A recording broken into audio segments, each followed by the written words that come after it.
Eyewitness News. Good evening, I'm Zingisa Chirwa. The South African Federation of Trade Unions says more electricity tariff increases will push millions of South Africans deeper into poverty. SAFTU's concerns come after NERSA reached a settlement with Eskom for an additional 54 billion rand in revenue. NERSA agreed to the multi-billion rand settlement after admitting errors in its calculations. Carlo Peterson has more. NERSA's settlement with Eskom will phase in the 54 billion rand in additional tariffs over the next 3 years. SAFTU spokesperson Newton Masuku says the settlement is another blow for consumers already struggling with rising living costs. These increases will deepen energy poverty as poor households are disconnected or forced to limit usage. Eskom spokesperson Daphne Mokoena confirms a tariff increase is on the cards. To address the adjustment, NERSA will implement a tariff increase of approximately 3% over the next 2 years. Mokoena says both parties have committed to maintaining single-digit increases to minimize the impact on consumers. Carlo Peterson, Eyewitness News. Acting Police Minister Feroz Kachalia says he's still awaiting a detailed report from National Police Commissioner Fani Masemula about allegations suggesting that 121 dockets were removed from the KZN Political Killings Task Team. Masemula announced yesterday that the dockets in question will be returned to the unit from the Office of Crime Detection Deputy Commissioner Shadrack Sibiya. Kachalia has raised concern about the move before the Commission of Inquiry into Political Interference in the Criminal Justice System is able to investigate matters surrounding the task team. Minister spokesperson Kamogelo Mokhodzi. I recognize that the allegations made in relation to the Political Killings Task Team are of immense public interest. The Political Killings Task Team is at the center of the allegations made by the Provincial Commissioner and will be dealt with by the Commission. The South African National Taxi Council has agreed to resume operations in Ekurhuleni, Gauteng, while discussions about a permanent resolution continue. The strike started as a result of the Department of Transport impounding taxis found to be operating without licenses. The taxi operators are required to pay 5,000 rand each to have their vehicles released. Jabulile Mbata has more. Santaco says it was necessary to go on the strike to emphasize how badly they were affected by having to pay 5,000 rand for the vehicles that have been impounded. Today, the council met with the MEC of Transport, Kidiboni Diare Tlhabela, to discuss how to resolve the matter. For now, Santaco has agreed to let commuters in Ekurhuleni to use their taxis. However, the issue of impounding remains unresolved. Santaco Regional Secretary Zweli Mnisi. However, a parallel process will be undertaken to engage and interact in resolving all the matters that we've raised with her, and hope that by the end of the day we will be able to find one another in resolving all these issues. Santaco has apologized to commuters for the inconvenience the strike has caused. Jabulile Mbata, Eyewitness News. And a group of about 160 foreign nationals are said to be evicted from 2 sites in Cape Town soon. The occupants were initially relocated to the sites Wingfield and Paint City under COVID-19 Level 5 lockdown emergency regulations after being evicted from Green Market Square and the Central Methodist Church in the city's CBD. Cape Town Mayor Jordan Hill-Lewis says hundreds of foreign nationals have accepted support to move from the sites, but the remaining occupants have refused all offers of assistance. Hill-Lewis says the demands of the occupants for relocation to Europe or Canada can never lawfully be met, nor can the state continue to bear expenses related to the sites. It's important to note this is the start of the eviction process. Essentially kicks off the court process. So this does not mean the eviction will happen on Monday, but we've kicked off formally the court hearing process, and that is good news. That's a positive development. Gold is trading at $3,447.08 an ounce. The rand is 17.65 to the dollar, 23.85 to the pound, and 20.65 to the euro.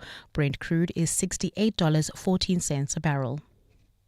In US sport, Bayanda Walaza's World Championship campaign in doubt due to a hamstring injury. Springbok women look to seal quarter-final spot at the Rugby World Cup. And Chris Froome undergoes successful back surgery. Gauteng can expect clear skies tomorrow. Johannesburg dropping to overnight lows of 15 degrees, peaking at 28. Pretoria 15 and 30. Vereeniging's also at 15 and 30 degrees. Cape Town will be partly cloudy with a light southerly breeze at a low of 12 and a high of 21.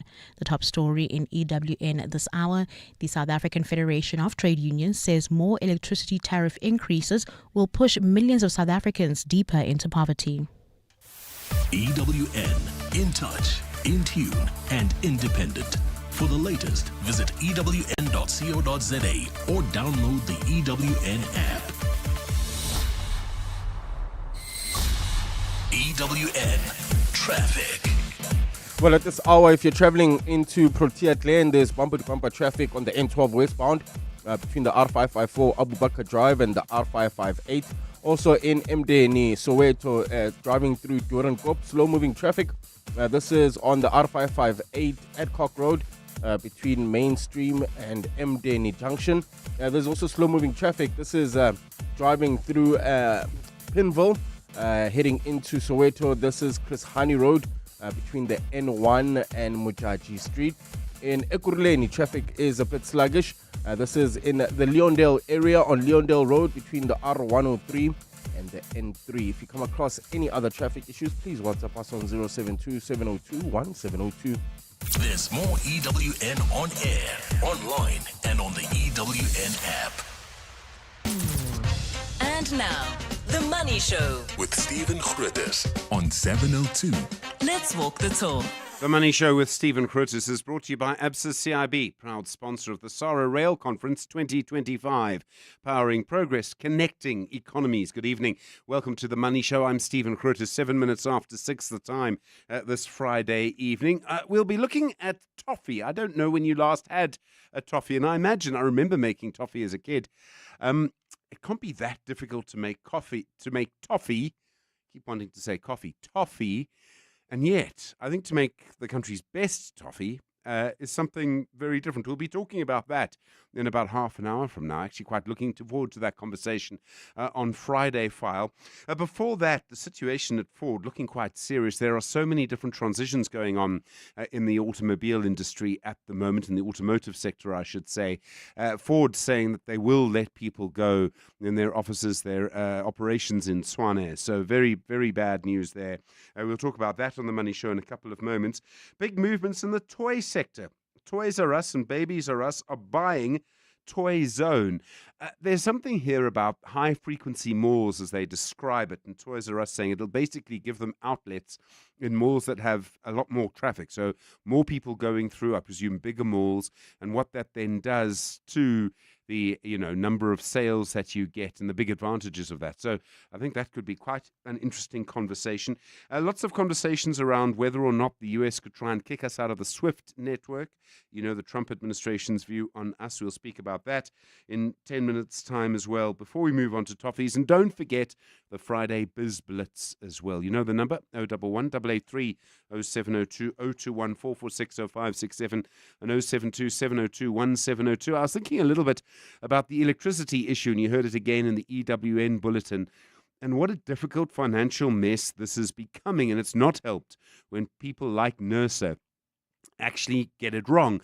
And I was suddenly thinking, after all of the conversations we've had about why it is that NERSA makes mistakes, whether it is a mathematical mistake, I'm sure at some point someone is going to say to NERSA, was there, I don't know, political interference or something? I have no evidence on which to base that. No evidence that I can point to, but you've got to ask yourself, why do you keep making mistakes? And within that is a much bigger problem. The kind of jaws of the problem, if I can describe it like that, is, as I understand it, is basically this. Over the years, Eskom has not been getting enough money to actually make enough electricity. What you would call, I suppose, a cost-reflective tariff. But now it's had to invest more and more over the years, but it's still not been getting enough money over the years, which means the debt goes up. Now, when it tries to fix the problem and increase the pricing, and NERSA shouts and everybody shouts, but as it does that, people who can get out of Eskom, they make their own, they do this, they do that, they get soloed, they do whatever, the companies get out of it. I mean, If you consider Northam's electricity bill was 3 billion rand in the last financial year, the moment they can get out of Eskom, surely they will. And that just then shows you how the problem gets worse and worse and worse. And I cannot think of a solution. As William Mavavi told us last night, people are cooking over fires again rather than using electricity. We're going backwards, all because of the price. I don't know what the solution is. 011 883 0702 021 446 0567. Good evening. It's 10 minutes after 6. 702. 702. Stephen is on the Money Show. 6 to 8 p.m. Well, confirmation late yesterday, Ford is retrenching quite a significant part of its workforce from its operations in Tshwane. 470 jobs are going. Warren Tucker is someone who watches the car industry very, very closely. Warren, good evening. Ford says it's responding, I think the phrase they used was, to the evolution of market demands. I don't even know what that means. But it seems to me that clearly something is shifting and they have to respond. Well, those of us with very long memories, good evening, Stephen, will tell you that once upon a time, the British motor industry ruled the roost. And it was this small upstart company called Toyota, another one called Datsun, followed by another one called Honda. And they came in and basically decimated the U.S. motor industry by building cheap, reliable little cars that would start every morning. You go to work, come back, and you wouldn't be on the side of the road without overheating or electrical problems, all of those things. Fast forward, now we've got a situation where, you touched on it a couple of minutes ago, where electricity is so expensive in South Africa. We've gone from having some of the cheapest electricity in the world to having the most expensive electricity. It becomes very difficult for all these companies that are manufacturing to keep up and keep the costs down.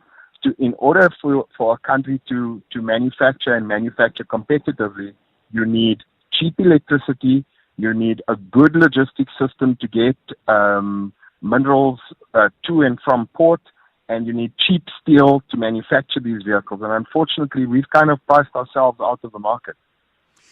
It keeps coming back to the same thing. Someone somewhere is going to blame U.S. tariffs for Ford's decision, but actually, it's us. No, the chickens have come home to roost. Let's call a spade a spade. We've got a government that's not interested in sorting out or helping the industries grow here. You've got a situation where we've let everything fall apart so bad that now, like I said, electricity is so expensive.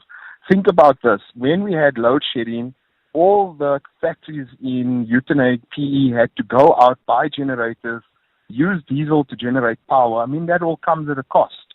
So those costs need to get passed on somewhere. They can't just be absorbed by the company forever. And all those small things have a knock-on effect, and eventually we end up with the problem we have now, where companies are saying, listen, there's cheaper markets for us to produce our vehicles. There's markets with cheaper electricity. They don't have all these logistical issues. So you know what? We're going to move that way. The alarm should have gone off when BMW took the 3 Series BMW, which is their bread and butter, right? They sell 3 Series all over the world. When they took that away from us and said, no, okay, we'll take the 3 Series to America. You guys produce the X3. Then the alarm should have gone off then and there already. Are we going to see more of this, Warren? I mean, we don't really know what's going to happen. There's so many different transitions underway in this industry at the moment. I mean, on one level, Tata are coming back. More Chinese models are coming into South Africa. I realize that Ford specifically are really in the kind of bakkie and SUV market nowadays. But I can't help but wonder if this is just the beginning. Well, I think you're right. Look, at the end of the day, there's a lot of models that we stopped getting in this country. Okay, South Africa used to be that country where manufacturers made special cars just for us. That's how hungry our market was for vehicles. They don't do that anymore. They sell into our market what they think will sell, and that's that. I'll give you an idea. I'll use the motorbike example for you. I always ask the guys at Kawasaki, I said, but how come we don't get these specific models and we're only bringing this range? And the guy basically said to me, well, what South Africa buys in a year, they sell in the US in a month. Sure. So our market's just not important to them. Warren Tucker, thank you so much. As you can tell, someone who watches the motor industry very, very closely. It's just gone 6:15. The Money Show on 702. Monday to Friday, 6 to 8 p.m. Well, confirmation this week that the deal between Toys R Us and Babies R Us has now been able to buy the 13 outlets of Toy Zone. They're based in Gauteng and Durban particularly. Dr. Pumla Mganga is the chair of Toys R Us and Babies R Us. Pumla, good evening and thank you for your time on The Money Show. I do appreciate it.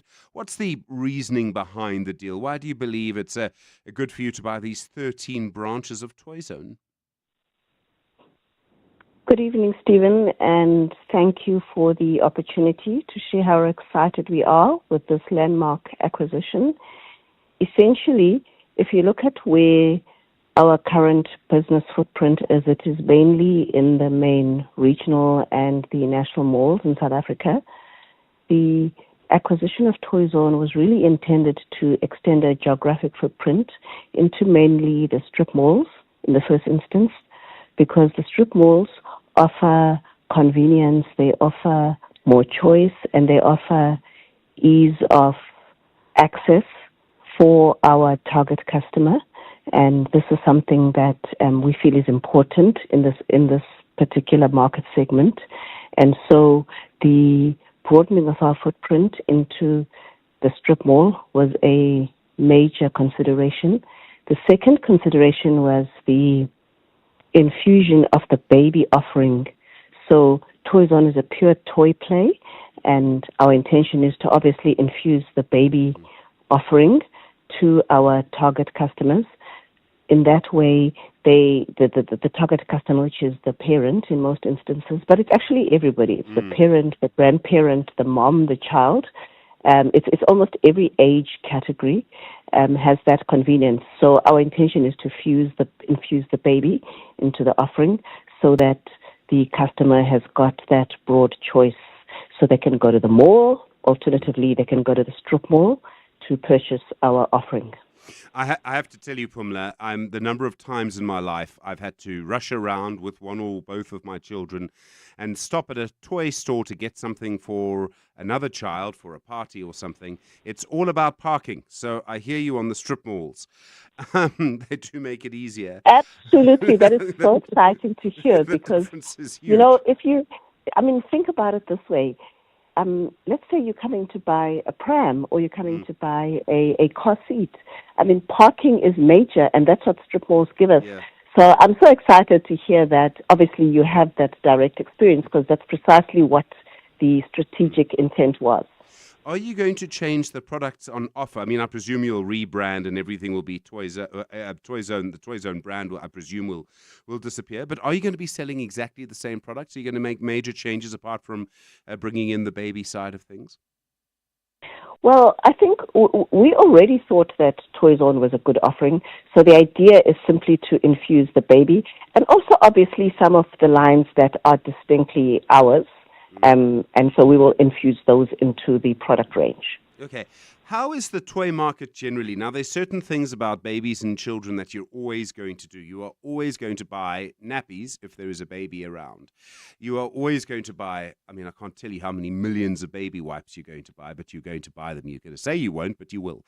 You're also going to buy very cheap things, the sort of 5 Rand, 20 Rand kind of piece of plastic for a stocking or something over Christmas or whatever it is. But the more expensive toys, do people still have money for them when you consider how tough things are right now? The reason why we are embarking on this strong growth strategy is because we believe that this market is very buoyant. And interestingly enough, what we found is that in South Africa, whether you're a parent in Sandton or you're a parent in Hlabialingana in KZN, you have aspirations for your child. You want to buy the best for your child, whether you're a grandparent or an aunt or an uncle or even a direct parent. And so for us, it's a very buoyant market. It's growing. The growth numbers are very positive. So we wouldn't be investing in this growth strategy if we didn't believe in the future of this market. We believe that it's positive both in Africa and internationally. And I think that what we are offering here is the opportunity now for our customers to have more optionality, more convenience, and a broader, more range and more depth. We're very optimistic about the market segment. Thank you very much indeed. Dr. Pumla Mganga is the chair of Toys R Us and Babies R Us. 20 minutes now after 6. The Money Show Explainer. I'm sure you've seen quite a bit of commentary, and some of the commentary's been very concerned, suggesting that South Africa could lose access to the Society for Worldwide Interbank Financial Telecommunication. You might be asking yourself, what is the Society for Worldwide Interbank Financial Telecommunication? If you look on your bank card, if you still have one, and it's not just on your phone, you'll know it as the SWIFT system. And the main reason we've had all of this concern is because of the issues around our relationship with the US. Well, today, the National Treasury saying, this was on Fin24, that they see virtually no chance we could be kicked out of SWIFT. Frederick Mitchell is the chief economist at Aluma Capital. Frederick, good evening. The SWIFT system, I mean, who gets to decide who's in it and who isn't? Because they were pretty quick to kick the Russians out when it suited them. Well, good evening to all the listeners. Mostly it's the US who call the shots, so to say, in who's on the system and who's not. And it's been administered in Brussels, in Europe, and in the US. So it's basically international banking system, and our transactions are cleared internationally, and our funds are flowing between countries, and makes it easier to do international trade and in investments. I mean, with Russia, the US and the EU pretty much agree that they were against Russia. It's a bit more complicated with us anyway, isn't it? Kind of, because we had some great relationship with the Europeans, and we have some new deals with them, trade deals, and it's a relationship with the US that's coming under pressure. But we know if the US does have a problem with a country, they tend to pressure the European allies to follow suit. So that's giving us kind of a headache at this stage. Do you think the National Treasury is right when they say they see virtually no chance that we could be kicked out? I mean, I must say, to pick on one country and to throw them out of SWIFT just kind of out of spite, because we haven't really done anything, I mean, would be astonishing. Well, it's difficult to say if it's just out of spite. We must go and look at South Africa's actions, say collectively, internationally, and how we've aligned with, let's say, U.S. interests over the last, say, 15 to 20 years. And we know what the trend has been. And the U.S. has not been taking kind to it, even under the Biden administration. And we know the Trump administration is very proactive in terms of getting the America First agenda across to the public. And if South Africa does cross the line, which they feel, they will act with severe punishment to countries that doesn't play ball according to them.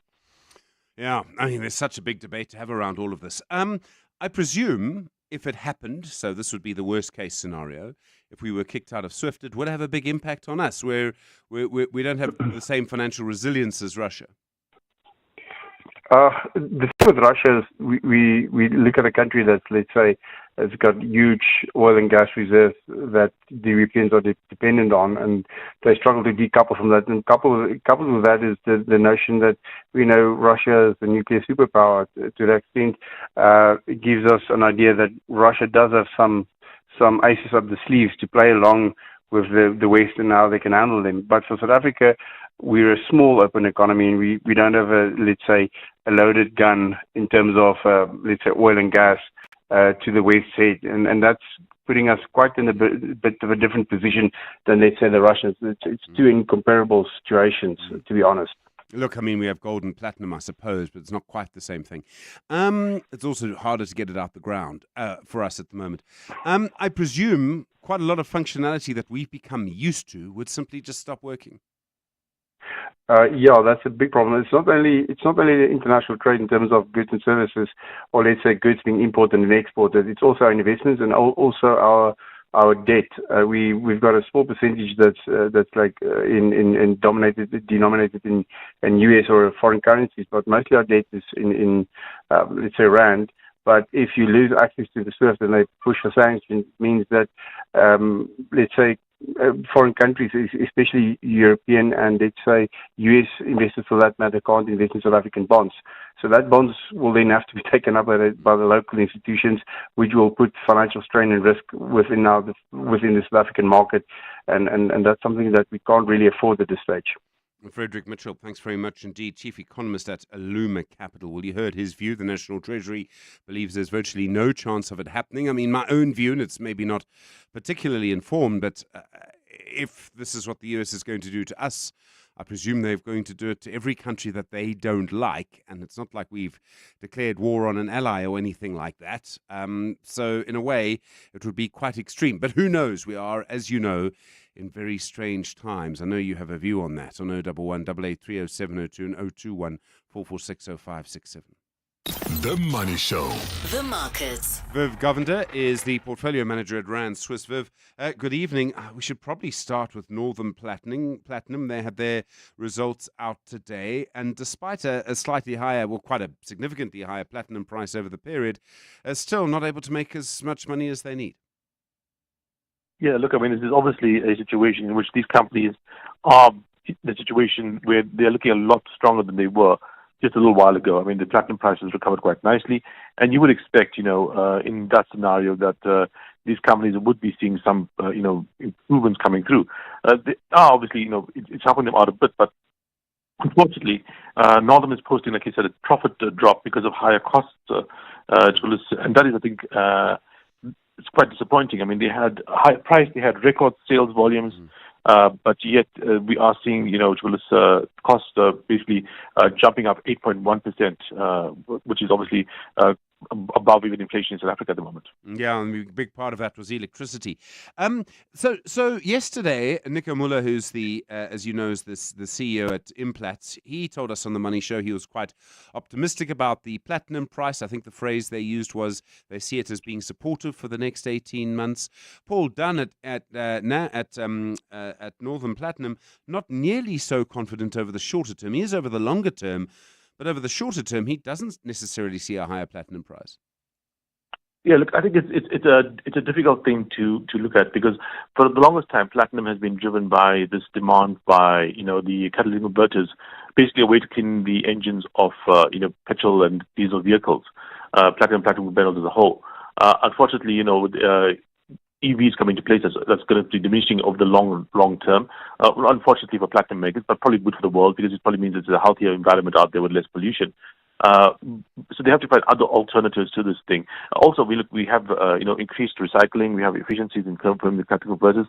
This was an industry that was not going to be supportive of the platinum price indefinitely to the future. That being said, platinum is an alternative to gold. The gold price, as you all know, has gone up quite strongly over the last little while. And so I do think that if we do see gold prices continuing to rise, I would expect platinum prices to, in a certain way, to at least follow that, at least partially, just because of the substitution effects of things like jewelry, etc. In the U.S., Lisa Cook, the U.S. Federal Reserve Bank governor, the U.S. President Donald Trump says he's fired her. She's obviously gone to court to say no. At issue, it's quite a strange thing in the U.S., but if you have two properties and when you get the mortgage, if you put on one of them that this is your primary residence, you get a slightly better deal than if you say it's an investment property. As I understand the claim against her, there are two properties that she bought pretty close together. This was before she became a public official, and she put primary residence on both of them. I think there's something like 13 cases that have ever been prosecuted or in the last year or something. It's incredibly rare to get a prosecution. What is really playing out here? Look, I mean, to steelman the case, you'd say the following. Firstly, Donald Trump was accused of a similar crime, obviously for commercial reasons as opposed to private reasons. But he basically also gave what is to be incorrect information to lenders around loans, for his buildings. And what happens in this scenario is that the idea is that the bank is effectively giving you a price, and by lying to the bank, you are stealing money from the bank, you're defrauding the bank. Because the bank had it known the full information that it wanted to know, would get a bit more money from you because of the high interest rate, and that's obviously income for the bank. And the other part of it would be that, despite the fact that this happened before she was a public official, one of the strongest features of a central bank is its reputation, integrity. There's a reason that they say these banks are basically independent and so on, is because a lot of the the strength of, for instance, the South African Reserve Bank is our belief that Letseka Kanyako is a very honorable, strong leader, and that he will stand up to political pressure and that kind of stuff, and he's not going to be corrupted and whatnot. And that obviously feeds into this same idea. On the other hand, like you said, it's a very, very, it's like basically accusing somebody of a crime, of jaywalking, and then saying you lose your job because of that. It's a very, not quite as bad as that, but it is a pretty long stretch. But what I think the more important fact is that the reason this comes up is I think that the Trump administration wants to remove these governors, these members of the Federal Reserve, who are basically likely to go against his wishes, which is to basically decrease interest rates. And if he's doing it to one, he's probably had people searching for every one of these guys that is against him. And I wouldn't be surprised if they do dig up something, because, as the Soviets used to say, show me the man, I'll show you the crime. Very few people are able to get by without absolutely, a spotless record in their history. Sure. And I mean, he has control of the tax authority. I mean, there are all sorts of things that could come out. Oh, yeah, most certainly. I mean, the presidency is incredibly powerful. Remember, he appoints people like the head of the FBI. The FBI can find a lot of stuff out if they wanted to. He has obviously control in terms of taxes, but, just the law enforcement bodies. I mean, the Department of Justice can go after you for a number of different things. And like I said, I mean, if you look at any one of us, if somebody was to follow us for a month, we all find ourselves doing something, be it littering, be it like, it's not coming to a complete stop on a stop street. There'll always be something that you can find if you really, really look hard. We're all looking at our phones while we're driving. Viv Govender, thanks very much indeed. Portfolio Manager at Rand Swiss, just after 6:30. Time for the latest Eyewitness News on Giswa. Good evening. The latest at Max Steel. Good evening, Stephen. Now, the National Union of Metal Workers South Africa has condemned Max Steel's management for what it's described as a hostile retrenchment and a sham Section 189 process. Members of the union have been on an indefinite strike since last Friday. NUMSA has accused Max Steel of forcefully retrenching workers and issuing voluntary severance packages without proper consultation. The union alleges that workers were harassed and coerced into accepting the voluntary packages of 40,000 Rand based on just 1 week's pay per completed year's service. NUMSA says the figure is far below the industry norm of 3 to 4 weeks gross remuneration. Spokesperson Pagamile Hlubi Machola. Our members are on strike. They've been on strike since the 22nd of August. The strike is about rejecting Max Steel's hostile approach. We also reject the voluntary severance packages that were offered. We also reject the attacks and the abuse of workers, the fact that workers were forced into retrenchment. A key witness in the Lusikisiki massacre has linked accused number 1 Mzukisi Ndamase with the August 2024 Gwabhaca murder. An ANC politician and businessman was shot and killed in the incident. Investigators in the case have linked the firearms used in Gwabhaca to those used in Ngobozana mass killing. 18 people were shot and killed in that area last year. 2 weeks ago, forensic and ballistic experts testified about aspects of both crime scenes. Nhlanhla Mabaso reports from Lusikisiki. The Mthatha High Court sitting in Lusikisiki had evidence from a key state witness who was initially arrested with the group accused of the Ngobozana massacre and later turned state witness. In a packed courtroom, he testified about how accused one Mzukisi Ndamase sold drugs while in prison. He also detailed Ndamase's alleged intention to have businessman and politician Mncedisi Gijana, who allegedly sold drugs, killed in order to take over his territory. The witness says months later, accused one sent him a picture of the politician's dead body. He says a few minutes later, he called him and told him that he ordered Gijana to be killed. The state has since charged Ndamase for the Gwabhaca murder as well. The matter has been rolled over to Monday, where the state intends to lead more crucial evidence. Nhlanhla Mabaso, Eyewitness News, Lusikisiki in the Eastern Cape. And a group of about 160 foreign nationals are said to be evicted from 2 sites in Cape Town. The occupants were initially relocated to the sites Wingfield and Paint City under COVID-19 Level 5 lockdown emergency regulations after being evicted from Green Market Square and the Central Methodist Church in the city's CBD. Cape Town Mayor Jordan Hill-Lewis says hundreds of foreign nationals have accepted support to move from the sites, but the remaining occupants have refused all offers of assistance. Hill-Lewis says the demands of the occupants for relocation to Europe or Canada can never be lawfully met, nor can the state continue to bear expenses related to the sites. It's important to note this is the start of the eviction process. Essentially kicks off the court process. So this does not mean the eviction will happen on Monday, but we've kicked off formally the court hearing process, and that is good news. That's a positive development.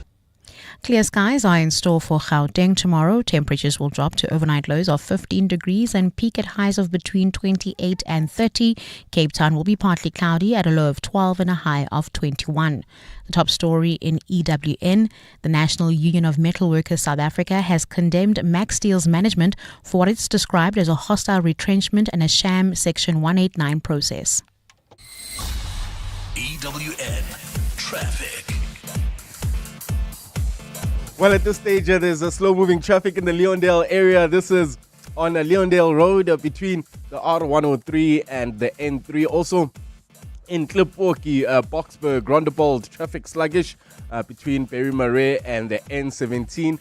While in Devland, heading towards Eldorado Park, we have those roadworks causing heavy delays on the Golden Highway between the N1 and Union Avenue. Traveling through Southgate, there's that accident scene on the N12 westbound near the Uncle Charlie's interchange, causing heavy delays approaching the Deep Kloof interchange. Also in the Pimville area, Soweto, we still have slow-moving traffic on Chris Hardy Road. This is opposite Maponya Mall. And finally in Protea Glen, bumper-to-bumper traffic, N12 westbound between the R554 Abu Bakr Drive and the R558. I'll have your next Eyewitness News traffic update just after 7. There's more EWN on air, online, and on the EWN app. Beyond every boardroom is a story waiting to be written. A story of a business and its potential, of a community that thrives, a hospital that serves, and energy that powers millions of dreams. It's a story that only gets better with a partner that has the expertise and solutions to make it a reality. At ABSA CIB, we are invested in your story, and we invite you to write it with us, because your story matters. ABSA, an authorized FSP and registered credit provider. Ready, jet, go! 2 fully paid trips to the Abu Dhabi Motor Racing Spectacular must be won in the thrilling new JetX competition exclusive to Hollywood Bets. An unforgettable experience awaits on one of the fastest circuits on the planet, with the world's top drivers battling for supremacy. To stand a chance to win, bet 10 Rand or more on JetX. 1 million Rand in cash is also up for grabs. Hollywood Bets. Fly higher with our multiplier. T's and C's apply. Hollywood Sportsbook is a licensed betting operator. No persons under the age of 18 years are permitted to gamble. Winners know when to stop. South African Responsible Gambling Foundation toll-free counseling line 0800 006 008 or WhatsApp help to 076 675 0710. Oh, Shane, do you have a sore throat? The Andalex range of lozenges offers 2 options. At the first signs of an irritated, scratchy throat, use Andalex lozenges for dual-action, soothing relief. But for a painful, inflamed throat, use Andalex C lozenges for triple-action, pain relief. Andalex, SA's #1 choice for a sore mouth and throat.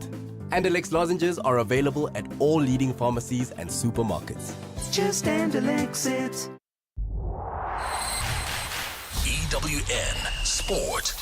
Tulakela, good evening. We were talking about parking and rushing in to get a toy a moment ago. I mean, the number of times I've been late for a party or something because I've had to go and get something.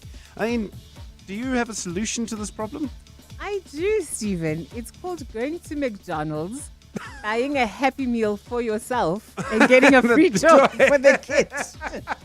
There, everybody's happy. Okay, right. It's like, sorry, but that's a whole toy chain's entire business model out the window because of McDonald's. You get your food, the kid gets the toy. They think you're the greatest aunt or uncle in the world. And the more you get, the better you are. Absolutely. So, yes.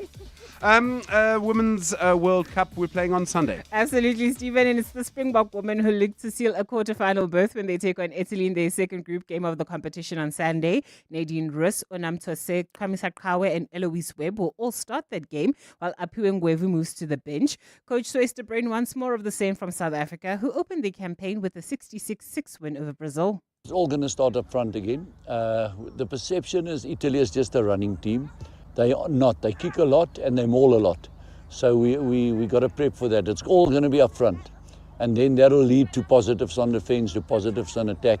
We'll have to scrum them and maul them. the typical South African DNA against Italy. Round 5 of the Bedway Premiership is scheduled for this weekend, and one of the games to look forward to will see Stellenbosch up against defending champions Mamelodi Sundowns. Miguel Cardoso has discussed the Brazilians' current injury crisis. No one knows that Motobi Mbala had a setback on his knee. Kekana, you saw how he played last match, that he suffered, he struggled inside the pitch, he handled it, but he had a knock, big strong knock on the knee. Motobi is training normal, Grant will return to training sessions quickly. We are recovering Tembazwane. Maseko had an injury. Divine Lunga finished the match with Orlando Pirates, as you saw, with a big contusion on the ribs. So we also made an assessment on him today. I don't know exactly the result of the scan. Ruben Amorim has blamed his emotions for his post-match comments after the Grimsby defeat, with the Manchester United boss insisting that he's not considering his future at the club. In the immediate aftermath of that League Cup defeat, the Portuguese coach said his team were completely lost and something had to change. They've yet to win their 3 games in all competitions and next take on Burnley in the Premier League. If you have this kind of behavior, you have to understand that you have things that is good on that type of behavior, that you have the other side of the coin. So I understand that. And again, sometimes I want to quit. Sometimes I want to be here for 20 years. Sometimes I love to be with my players. Sometimes I don't want to be with him. So I need to improve on that. It's going to be hard, but now I'm focused in the next game. And Lando Norris topped both practices at the Dutch Grand Prix. The Brit was fastest in the first, ahead of McLaren teammate Oscar Piastri, and ahead of Aston Martin's Fernando Alonso in the second. Tholakele Mganga, Eyewitness News Sport. The Money Show with Stephen Grootes. So, okay, thanks very much indeed. Well, don't forget the Friday Biz Blitz coming up in a couple of moments. The number, of course, is 011 8830702 and 021 4460567. We have questions about Lisa Cook. We have questions about Swifties. I'm not talking about the car. We have questions about First Rand as well to come. Looking forward to that. 18 minutes now to 7. When captains of industry gather to discover how AI and other exponential technologies can future-proof their organizations, they'll find out what matters most at the Stellenbosch Business Institute C-Leader Summit. Global thought leader Dr. Vivian Ming will challenge you on what it means to lead an automated world by unlocking the full power of human intelligence in the age of AI. Join her and other thought leaders by visiting sbinstitute.co.za to book your seat at the Stellenbosch Business Institute C-Leader Summit, 2nd of October at the Forum in Bryanston. Stellenbosch Business Institute, beyond a business school. I'm Dealer here with more than just a betting app ad. Download the 10Bet app and enjoy the action of betting anytime, anywhere. It's more than just an app. It's a 10Bet experience. Join now at 10bet.co.za. 10Bet is a licensed betting operator and supports responsible gambling. No person under the age of 18 shall be permitted to bet. Betting can be addictive. Winners know when to stop. South African Responsible Gambling Foundation toll-free counseling line is 0800 006 008 or WhatsApp help to 076 675 0710. 702 and Capitec are showcasing a new exciting game changer for small and medium businesses, helping you cut costs and grow. Here's how you'll save. So if we're looking at business is really a team sport, and we want a team who wants to be there. So having an engaged team is really a team that's more productive, it's more creative, it's more committed to the business's success. So building a positive company culture means you've got a team that goes above and beyond, boosting performance. Small business focus with Capitec. No matter the size of your business, Capitec's got you on 702. The Money Show with Stephen Grootes, live on 92.7 and 106 FM, streaming on the Prime Media Plus app and DSTV channel 856. On the next Money Show, the chief executives of Bidvest, the country's largest employer, the short-term insurer Santam, and the maker of Bobtail, Yum Yum Peanut Butter, and 5-Star Maize Meal, RCL Foods. They'll take you through their company's results. We'll discuss the business of farming worms and bugs with Snehlanhla Maduna, co-founder of S&P Organic Products. Also, analysis of all the top business news of the day. The Money Show. The Friday File. The Friday File. Well, I don't know if you've ever bitten to something or smelt something and you're suddenly taken back to a moment in your childhood. Maybe it's a toffee apple or a particular type of chewing gum or something. But I often think if someone can harness that, if they can give you something better than anyone else can give it that maybe takes you back a little bit, well, they're going to print a fortune. Someone who's done that pretty well is Swartland Kitchen. They make toffees and rusks and granola. I suppose you'd call it good old-fashioned natural stuff. Fritz van Reineveld is a co-founder of Swartland Kitchen. Fritz, good evening. I read somewhere that your business pretty much started with toffee. Now, you have a very different background. How did you get into the toffee business? Good evening. Indeed, it did start with toffee. It started in Darling Sweet started in 2014 when Henty and myself lived in Darling and decided we're going to launch a toffee brand and sell it from Darling, as Darling gets a lot of tourists and there was nothing sweet to take home. And what is sweeter than taking a real traditional old-fashioned handcrafted toffee home to your loved ones or to yourself? There's something about toffee because a lot of people gift chocolate, and I mean, there's so much sort of chocolate in the world, or there used to be until the price got too expensive. Toffee, though, I presume it keeps better. I imagine it's actually better for you. It's also rarer. So does all of that make it a good gift? I think so. I think toffee is robust, so it can travel. But it is something that needs, our range is very handcrafted. It's really made the old-fashioned way, like your Oma would have made it, with top ingredients. So I do think it is a fantastic present, and it lasts longer in your mouth as well. I imagine it's pretty easy to make an ordinary toffee, and when I was at primary school, I made a very ordinary toffee, Fritz. But you produce extraordinary toffee. What makes it better? I mean, is it the quality of the ingredients? Is there skill? I don't know. Do you have a special Eskom rate or something? I wish. Now, the big secret, I would say, is the best ingredients. There's no shortcuts. If you want to produce a good product, the best ingredients available. And then to figure out Henty is he designs the toffees and the recipes, and it mustn't just be sweet. It must be exciting. It must have a different flavor profile. So yes. But I would say the best is ingredients and the handcraftedness. So, I mean, I know that there's a lot of sugar in toffee, but what else goes into it? Well, sugar goes into it, butter goes into it, and condensed milk goes into it. And then the flavorings, like we've got a bird's eye chili, toffee or whatever, that we add the real thing. We don't add something that tastes like bird's eye chili. We add the real McCoy. You also make rusks, and I have to say there are moments in my life when I would consider myself a connoisseur of rusks. You know, something of an expert. I mean, I'm not being entirely serious, but if I like to go camping with friends and family and all the rest, nothing better than waking up, coming out of the tent, having a good old-fashioned yawn, spending an hour making coffee, and then sitting down with the rusk. Now, again, there are plenty of ways to make very ordinary rusks. I imagine with your rusks, it's the same thing, the quality of the ingredient.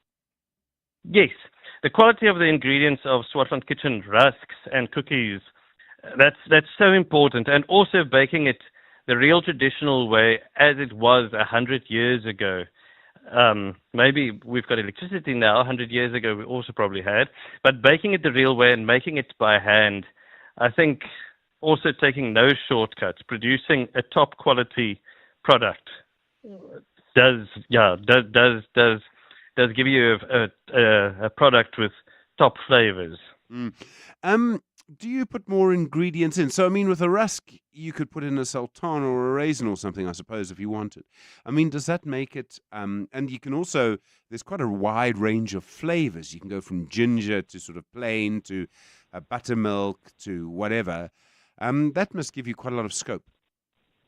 Yes, I think the opportunities for ingredients in rusks is endless. South Africans do tend to like traditional flavors like buttermilk and the normal breakfast rusk, but adding, we recently launched a sunflower and sesame rusk, which is going down extremely well, and that flavor of the sesame just makes it amazing.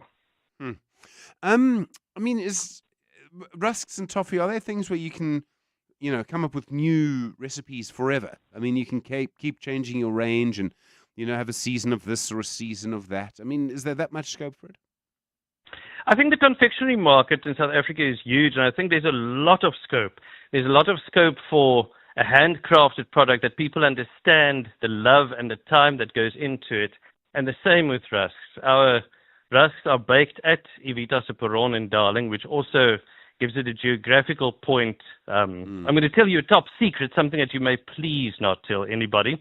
But the name of Swartland Kitchen we're going to change to Evita Separon next year, as it is baked in this iconic place of South African history. And rusks are something that all South Africans have in common. That's one thing all South Africans know.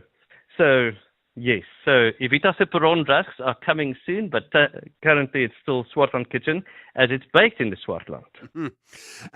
I was going to ask you about the location of Darling. I mean, I've been past it and done what everybody does.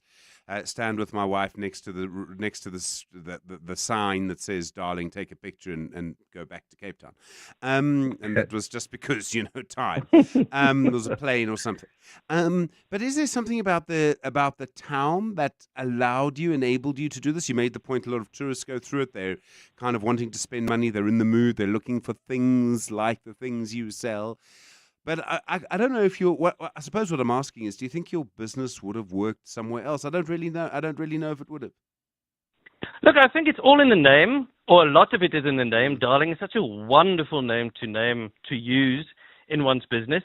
But Darling's position is fantastic, as it's 80 kilometers north of Cape Town en route to the west coast. So it gets a lot of traffic passing by. And, we've got flower season now, and the flowers are absolutely beautiful. So a lot of tourists are coming into Darling to visit Darling and to see what Darling has got to offer. And we are very grateful to have Swartland Kitchen currently at Evita Separon, and then Darling Suite and the tasting rooms, and people come and visit and they can see our products and where it's made. So I do think our town has had a huge part in the success of Darling Suite as well as Swartland Kitchen. Are you able to use your businesses there to sort of help the community? There's a lot of unemployment in most parts of the country. I mean, are you able to use it, to leverage it in that way as well? One of our main aims is job creation. When Henty and I started the business in 2014, we said one of our main aims is job creation.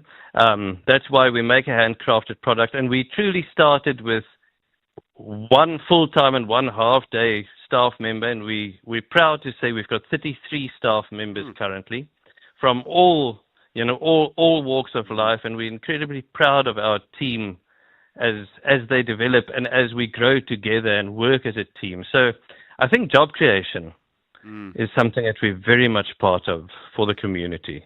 I mean, that's a lot of rusks and toffees that you're selling to employ 33 people. I'm telling you. I guess it is. But we do go a bit further afield than Darling. So we've got an online store, and we also supply to independent stores and some smaller retailers and gifting stores. Yes, no, I'm sure. Do you see much scope for a kind of international audience? I mean, you're a company making something in a small place with a wonderful name. I mean, do you sort of get into the sort of e-commerce market, maybe get some inquiries from, I don't know, the UK? I'd say the US, but then you have to send it to the postal system, and no one wants to send things to the US anymore because it's very complicated and messy. But I mean, are you looking at that international market? Yes, we are. Exports isn't as easy, and up until COVID, we were quite busy with exports. But after COVID, we still do export. Africa is a wonderful place, and there's a lot of money. There's a lot of potential in South Africa, and in Africa, I mean, but also Australia, New Zealand, the Americas. So there is scope, but it is a different ball game. You need to focus on export.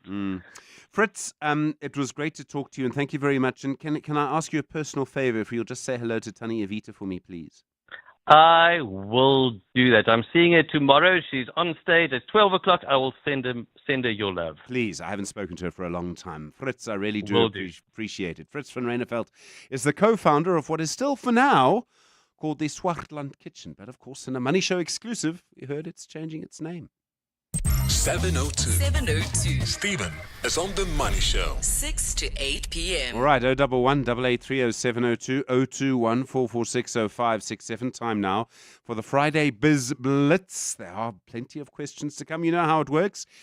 We ask you a question. If you get it right, we move on to the next question. If you get it wrong, we move on to the next caller. First question on the Friday Biz Blitz tonight.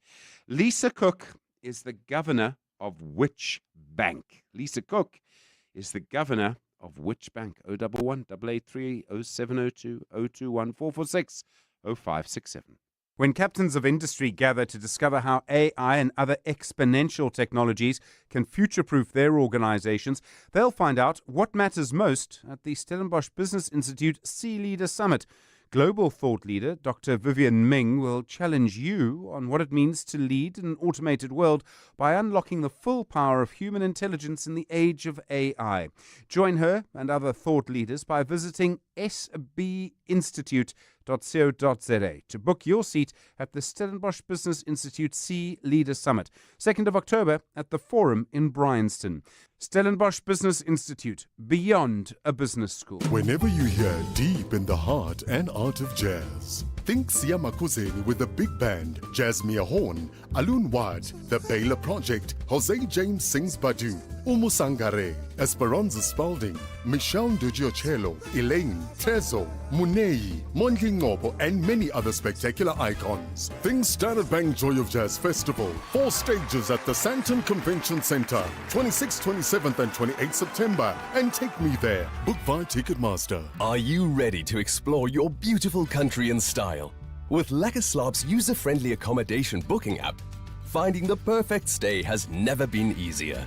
Whether you're dreaming of a beach escape, a bush retreat, or a city adventure, Lekker Slaap has you covered with thousands of stays for every budget. Join millions of happy South Africans who book their stays on Lekker Slaap. Download the Lekker Slaap app today and easily book your next holiday. The Money Show, Stephen Grootes, is brought to you by ABSA CIB, proud sponsor of the SARA Rail Conference 2025, powering progress, connecting economies. The Money Show, Friday Biz Blitz. First question on the Friday Biz Blitz tonight. Lisa Cook is the governor of which bank? 011 883 0702 021 446 0567. Of which bank is Lisa Cook the governor? Questions 2 around Swifties and question around First Rand and something about the toy industry. We heard earlier about the toy industry. It's really all about parking and actually getting into strip malls very, very quickly. You don't want to go, if you have to go and get a toy, you don't want to have to go and get parking and a ticket and a this and a that and go up 3 floors and take your child past other stores. You just want to get the one thing. So we'll ask a question about that. But first, the first question is Lisa Cook is the governor of which bank? And that is the first question tonight on the Friday Biz Blitz. And of course, it is someone who, as you know, has been in the news for all sorts of reasons. And in fact, Viv Govender was talking about it a little earlier. Here's a pretty dark prediction about what is going to happen around sort of Lisa Cook and how things are going to play out with that particular bank. You know which bank, I'm sure you know which bank it is. But the first question is, Lisa Cook is the governor of which bank? And you know the number, 011 883 0702 and 021 446 0567. Questions also to come about the IDC, the Industrial Development Company, and then the very strange things that have been happening in the United States around a particular company, which I thought was very interesting. But our first question is, Lisa Cook is the governor of which bank? On 011 883 0702 and 021 446 0567. And of course, that is the first question that we have tonight on the Friday Biz Blitz. There are plenty of questions to come. Don't forget, Best Bits will be starting for you in a couple of moments as well after the news. And there'll be plenty more, of course, to come. So, yeah, I don't know if you are... maybe we should move to the second question. What do you call a group of people? When you call a group of people Swifties, which pop star are they a fan of?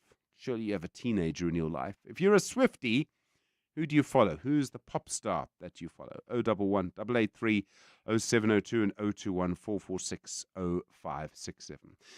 It's You at the Money Show. It's Friday. Good evening. It's 7 o'clock. This is EWN. Good evening, I'm Zingisa Cherwa. Western Cape Premier Alan Winde says nurses' 54 billion rand out-of-court settlement with Eskom cannot go unchallenged.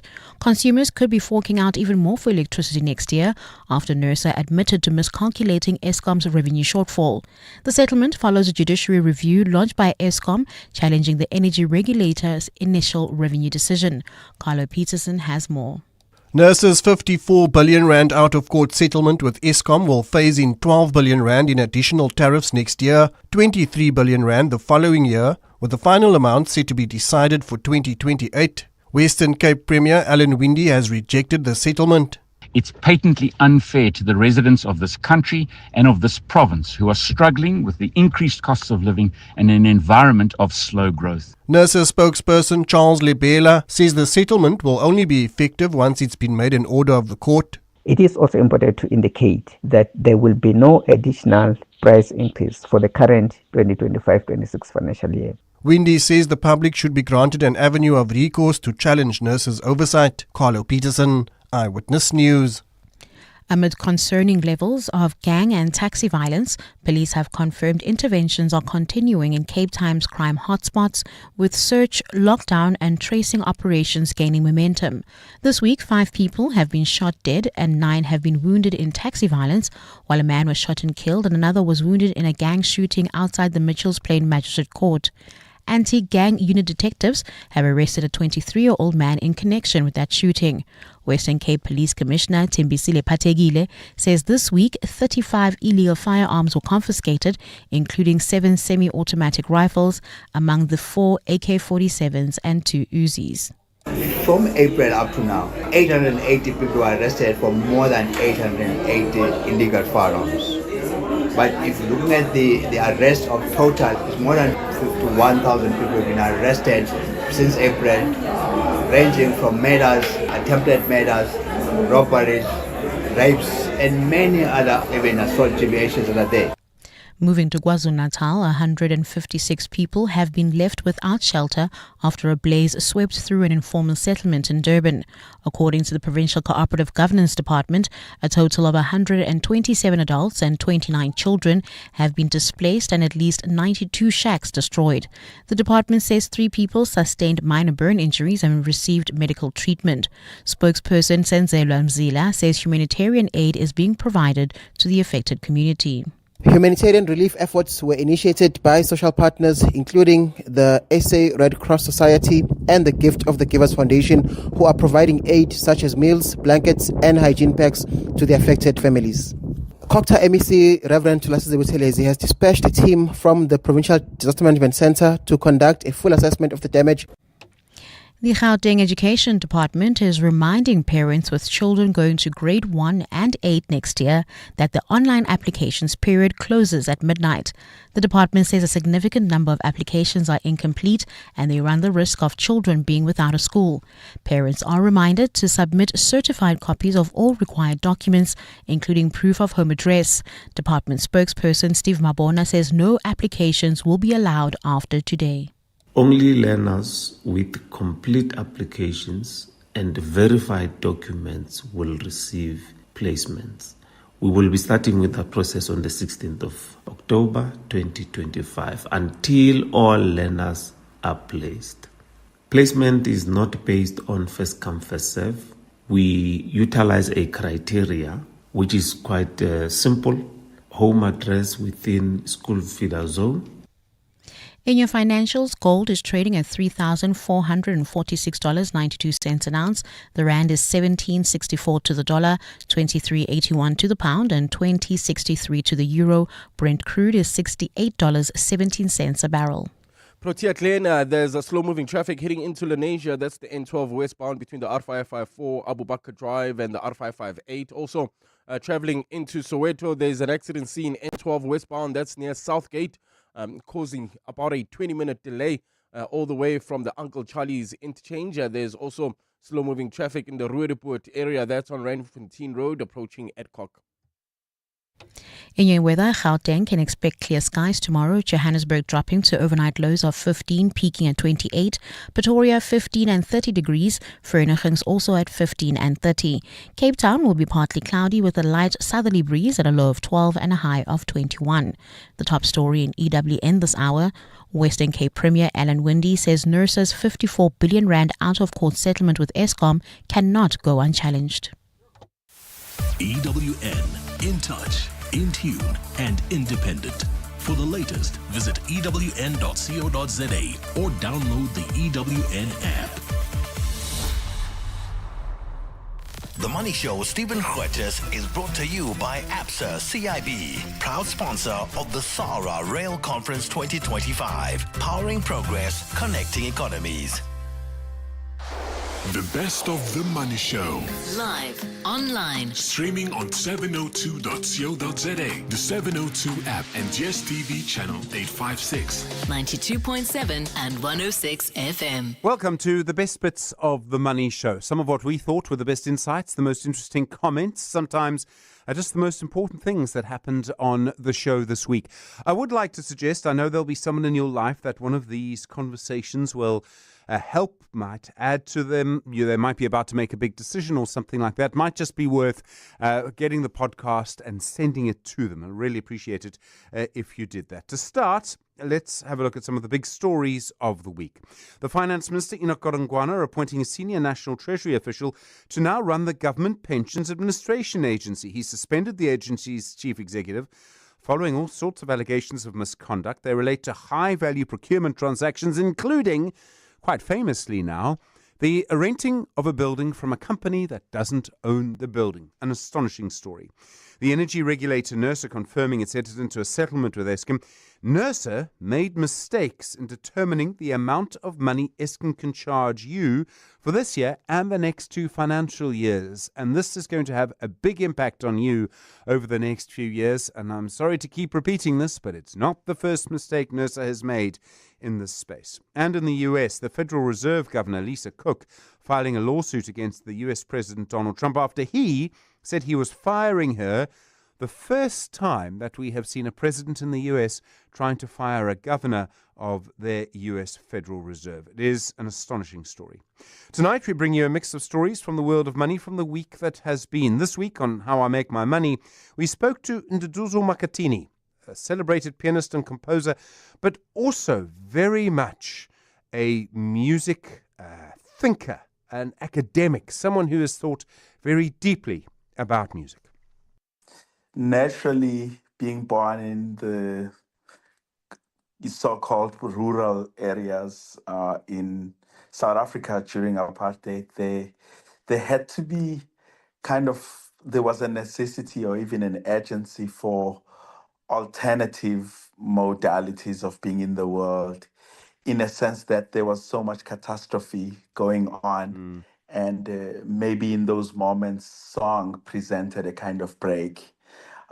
So I come from not only a family that sang, but also a village, a people, but also, I think there was just music all around.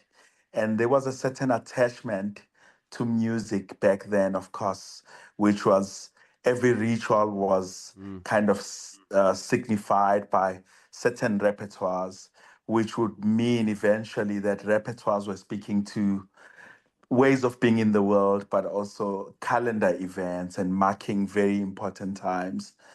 So I kind of came from those traditions and I tried to advocate for that, both in my scholarly interventions, but also just as an artist that shares the stages all around the world. So that's really the background. I noticed your website, which maybe is just for a sort of international audience, because they described you as a Zulu healer, which is not a word we would use in South Africa, I don't think. But I thought maybe it did contain an important word, because does music play a role for you in healing? I mean, healing of our soul, healing of our wounds.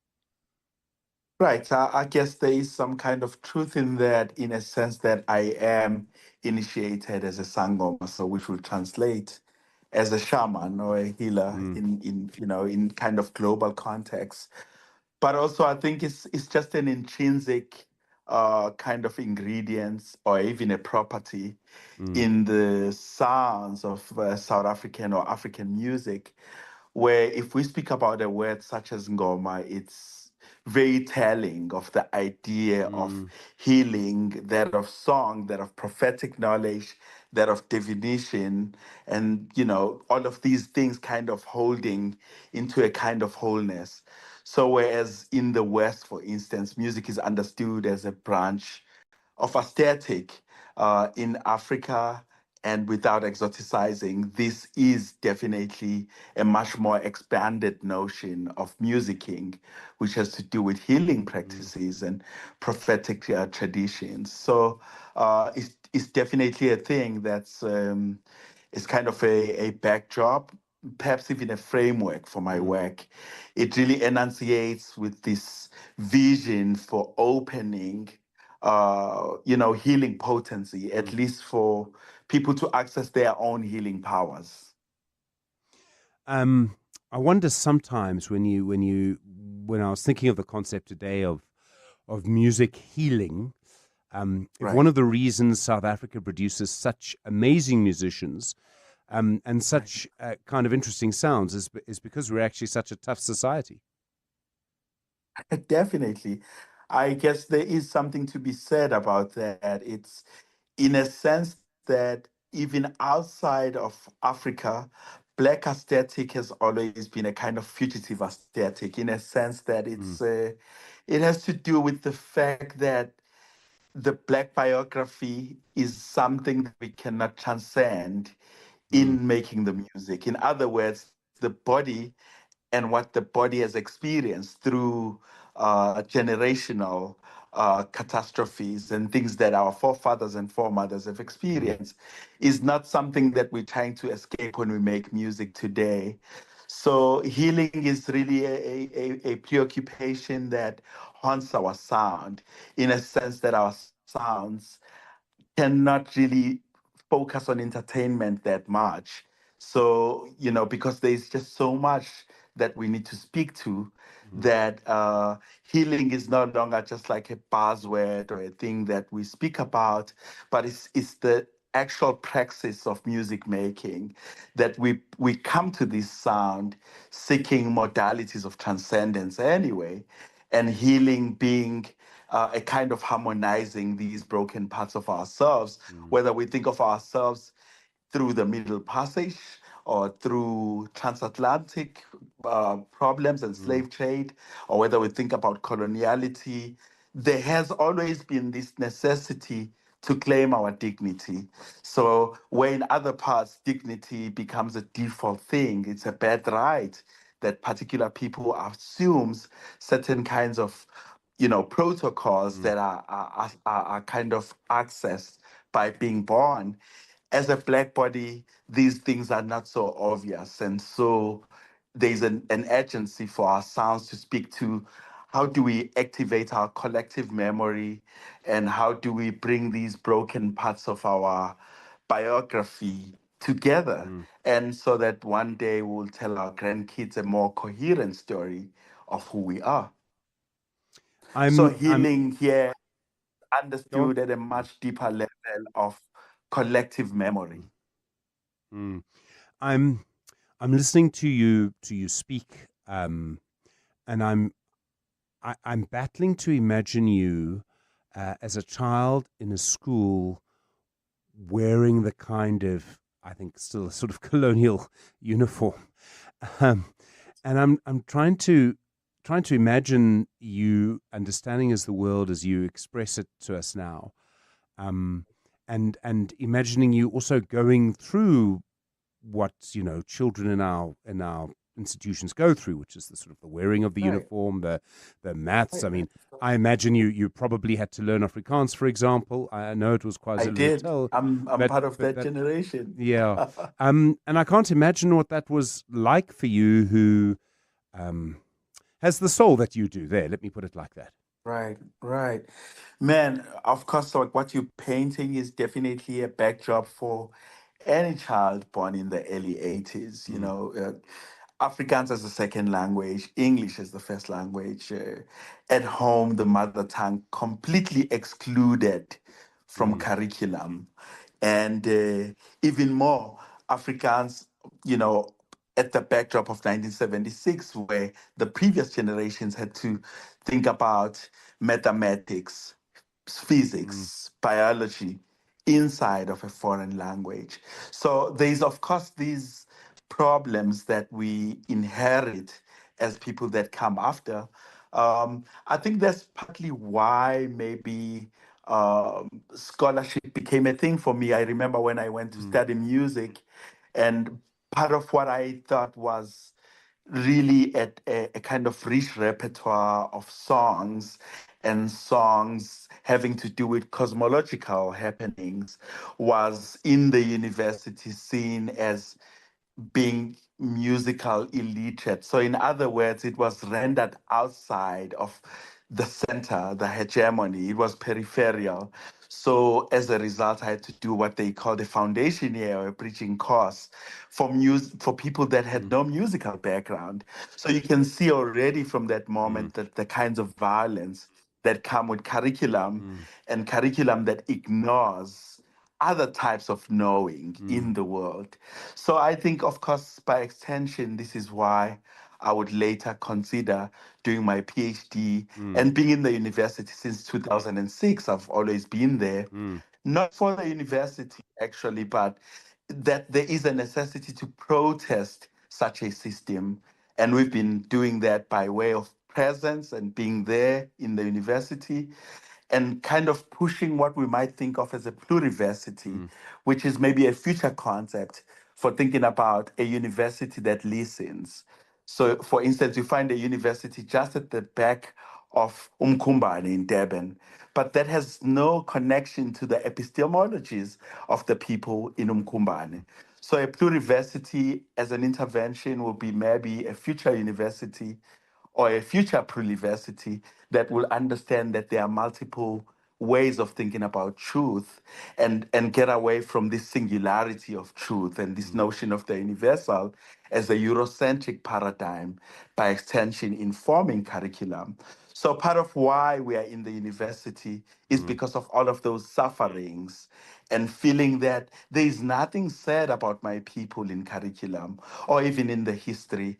And our history, of course, in South Africa, in those years, we're starting from the arrival of Jan van Riebeeck in the Cape, 1652.